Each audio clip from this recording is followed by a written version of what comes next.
sang amon pag-inot-danay. Ginangot mo kami kagin pamatian, mga simple namon nga mga kahilingan. Imo ginpaambit ang imo na ibaluan, gani madamo kami sa mga natunan.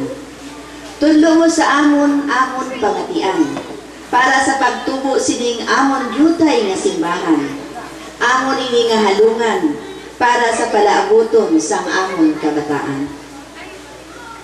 Ano man ang plano sa Ginoo, kami padayon nga magpangamuyo sa imo. Diin man ikaw nga parokya magsaylo, yara kagit permi sa amon paino-ino. Wala kami sa maipabugal sa imo nga regalo, kundi ang amon nga paghigugma sa imo.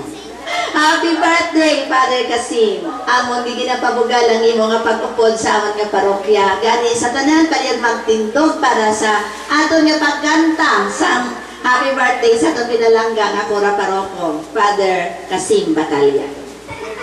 Okay? Happy birthday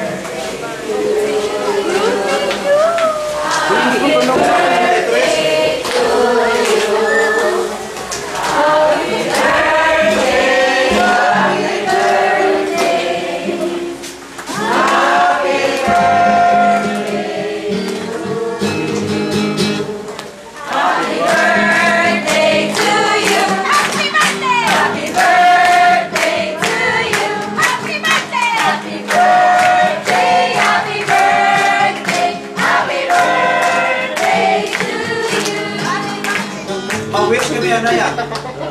Ako niya, number 1 ko, public wish.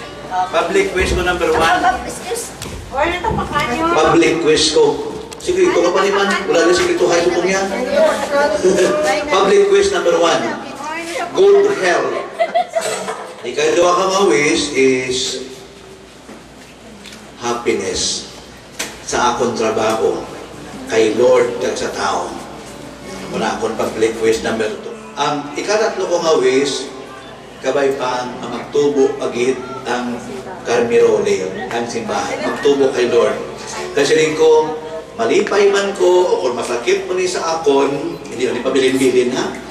Malipay man o masakit mo ni sa akon, nga magabihan ako, pinakaadlaw dari sa inyo, kay nasaidon ako, pero ang akon lang, salamat gid sa inyo.